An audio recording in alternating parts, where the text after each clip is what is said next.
Assalamualaikum warahmatullahi wabarakatuh. Alhamdulillahirrahmanirrahim. Kita bisa berkumpul kembali di sini atas nikmat Allah Subhanahu wa taala, dan jangan lupa kita curah limpahkan kepada Nabi Muhammad SAW. Ya, untuk mengefisienkan waktu, langsung saja ke dalam presentasinya. Di sini ada beberapa slide. Coba next. Coba di next, Bang. Di sini kita akan presentasi tentang perancangan arsitektur enterprise sistem penjualan apotek Rido menggunakan Jackman Framework. Di sini studi kasusnya adalah apotek Rido. Lanjut. Dari kelompok 4 ada saudara Noval Dato Aisy, ada saudara Faik Alfawas, dan ada Muhammad Guntur Atorik, saya sendiri. Lanjut. Pokok bahasan di presentasi kali ini ada pendahuluan, yang kedua ada landasan teori, yang ketiga ada metodologi penelitian, dan yang keempat ada hasil dan pembahasan, yang terakhir kesimpulan dan saran. Lanjut. Ya, di sini nomor 1 pendahuluan yang akan diwakilkan oleh pemateri kita, saudara Noval Ridatul Aisy. Waktu dan tempat dipersilakan.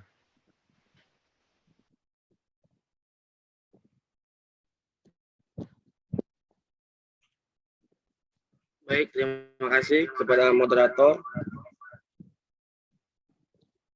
Di sini saya akan menjelaskan tentang pendahuluan. Apotek adalah suatu tempat tertentu, tempat dilakukan pekerjaan kefarmasian, penyaluran perbekalan farmasi kepada masyarakat. Yang dimaksud pekerjaan kefarmasian diantaranya pengadaan obat, penyimpanan,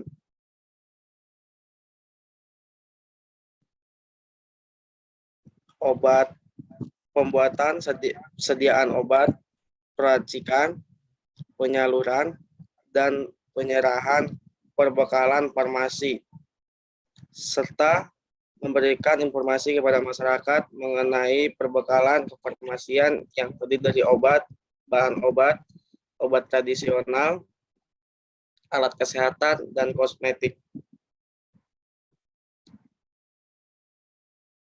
Tidak hanya menjalankan pekerjaan kefarmasian, tetapi tugas pokok dan fungsi apotek juga harus dijalankan dengan sebaik-baiknya, sesuai dengan standar prosedur yang telah ditetapkan.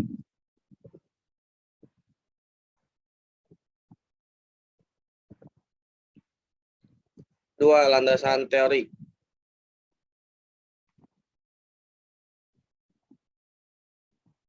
Next.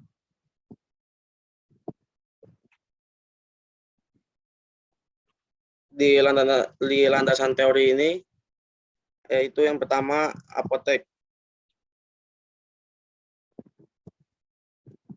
Next. Yang kedua itu menjelaskan tentang Jackman Framework. Jackman Framework merupakan model enterprise arsitektur, menyangkut hal-hal yang dibutuhkan untuk mendukung suatu struktur perusahaan dengan menggunakan model yang sederhana bagi segala macam subjek. Pengklasifikasian sistem dalam Jackman Framework ditunjukkan secara grafis. Next. Yang ketiga yaitu ada metodologi penelitian. Studi literatur dan eksplorasi contoh kasus. Studi literatur kami melalui dalam jaringan dengan beberapa jurnal dan e-book yang tersebar luas di internet, dengan melihat beberapa studi kasus yang seringkali terjadi di khalayak umum. Kami memutuskan untuk mengambil studi kasus ini berdasarkan kasus-kasus yang menjadi permasalahan umum di tengah majunya teknologi di era society, di mana seharusnya penggunaan dalam jaringan ini sudah menjadi suatu hal yang biasa.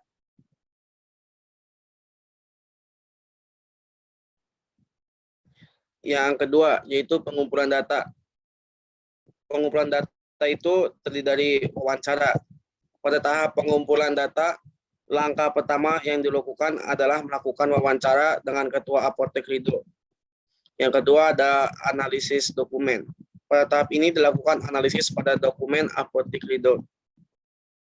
Next. Yang ketiga ada pemetaan kondisi saat ini. Pada tahap ini pemetaan kondisi yang dilakukan adalah berdasarkan data yang didapatkan yang kemudian dilakukan pemetaan kondisi saat ini. Next.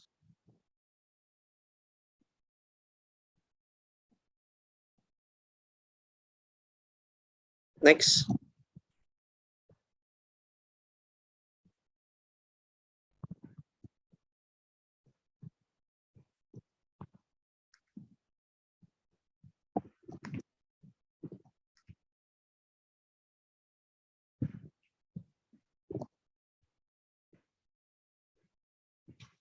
Yang keempat ada analisis SWOT dan value chain. Dalam proses analisis SWOT dapat memberikan informasi mengenai kondisi saat ini pada apotek Rido. Sedangkan pada value chain untuk melakukan identifikasi aktivitas pendukung dan aktivitas utama.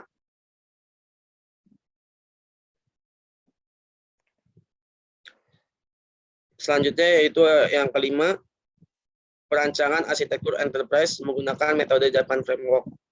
Untuk membuat perancangan arsitektur untuk sistem informasi menggunakan kerangka Japman dalam penjualan pada apotek. Dalam penelitian ini, kerangka kerja yang digunakan dalam membangun sistem adalah kerangka kerja Japman. Dan di sini itu ada tabel kerangka kerja Japman Framework. Yang keempat ada hasil dan pembahasan. Yang pertama yaitu pemetaan kondisi saat ini. Berdasarkan hasil pengumpulan data, maka selanjutnya akan dilakukan proses pemetaan masalah ke dalam kerangka Japman untuk menghasilkan rancangan sistem yang dibutuhkan. Setelah peta masalah didapatkan, maka selanjutnya masalah-masalah tersebut akan disusun dalam kerangka metrik Japman. Setelah matrik Japman diperoleh, maka masing-masing baris dan kolom pada metrik tersebut akan diuraikan satu persatu. Next.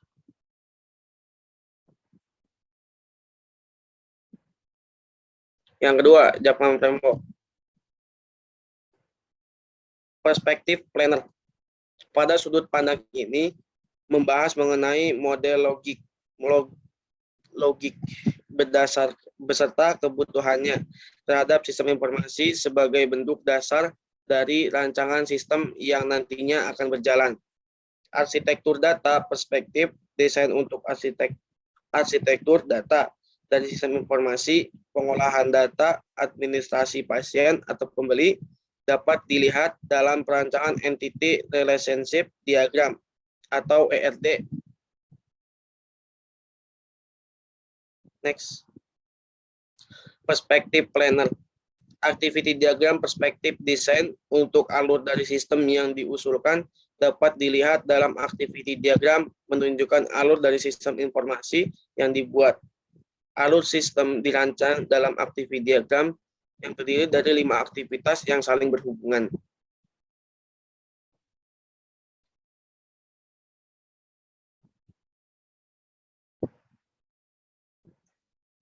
Use case diagram perspektif desain untuk alur sistem. Dalam rancangan use case ini terdapat 3 aktor yang terlibat dalam sistem, yaitu pasien, admin, dan tata usaha. Masing-masing aktor terlibat dalam penggunaan sistem yang digambarkan dalam 10 use case. Di antaranya use case data administrasi pasien atau pembeli, login sistem, input data dengan melakukan tambah, simpan, edit, cari, hapus, serta use case laporan.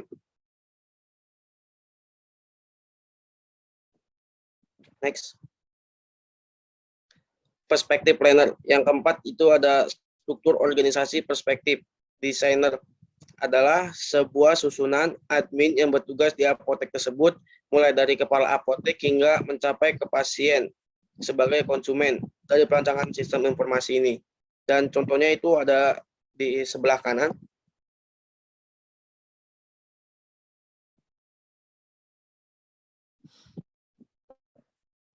Data menjelaskan tentang data administrasi yang disajikan dari sudut pandang planner.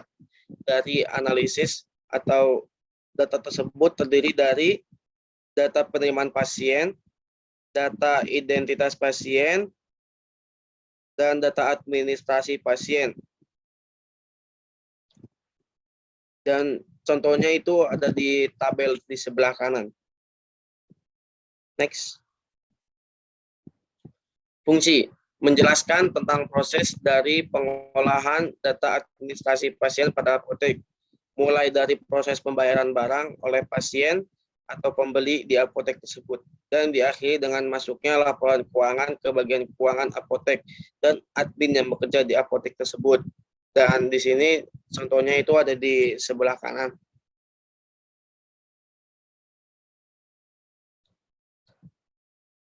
Di sini ada jaringan.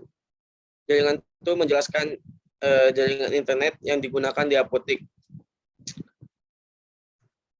Apotek ini menggunakan model Telkom sebagai perangkat jaringan sehingga bisa tersambung ke jaringan internet.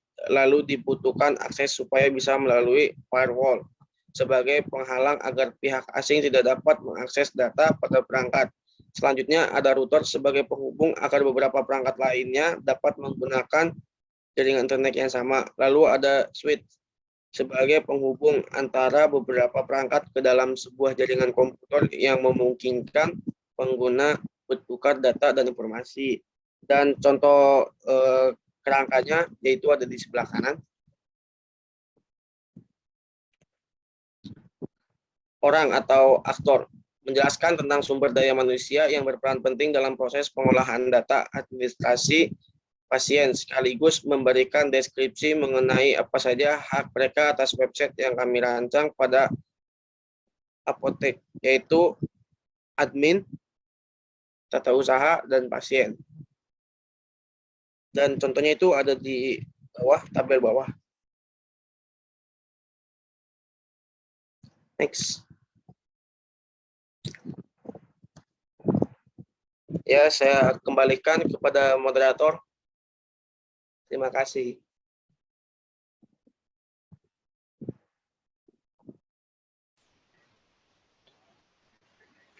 Ya, terima kasih kepada Saudara Noval yang telah memaparkan materi.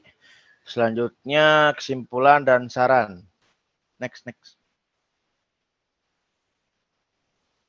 Di sini kesimpulan dari hasil penelitian dan perancangan yang telah dilakukan, ada beberapa kesimpulan yang dapat dikemukakan sebagai berikut. Yang pertama, perancangan arsitektur sistem informasi menggunakan kerangka kerja Jachmann ini dirancang sebagai solusi bagi apotek untuk mengelola bagian administrasi dalam penyajian laporan keuangan yang masuk maupun mau keluar. Dengan sebaik-baiknya menggunakan sistem yang telah dirancang dan tepat dibandingkan secara manual sehingga kinerja dalam mencapai pekerjaan dapat diwujudkan secara lebih maksimal. Yang kedua, sistem informasi dibuat bersifat intern. Artinya pengguna program ini hanya kalangan tertentu yang memiliki hak akses terhadap sistem ini, yaitu administrator dan mahasiswa. Next. Yang kedua ada saran. Adapun saran yang dapat disajikan sebagai bahan pertimbangan bagi apotek antara lain, yang pertama, dengan adanya sistem pembayaran ini diharapkan pihak apotek dapat menggunakan sistem ini sebaik-baiknya dan dapat dikembangkan lagi agar menjadi sistem yang lebih baik. Yang kedua, agar selalu menggunakan proteksi file, karena hal ini sangat berguna untuk menghindari pemakai atau user lain yang tidak berkepentingan mengakses file tersebut. Yang ketiga adalah setelah sistem dapat diterapkan dan dilaksanakan dengan baik, maka perlu dianalisis kembali sehingga tidak menutup kemungkinan untuk dilakukan suatu pembangunan sistem pembayaran yang baru dan yang lebih baik. Lanjut.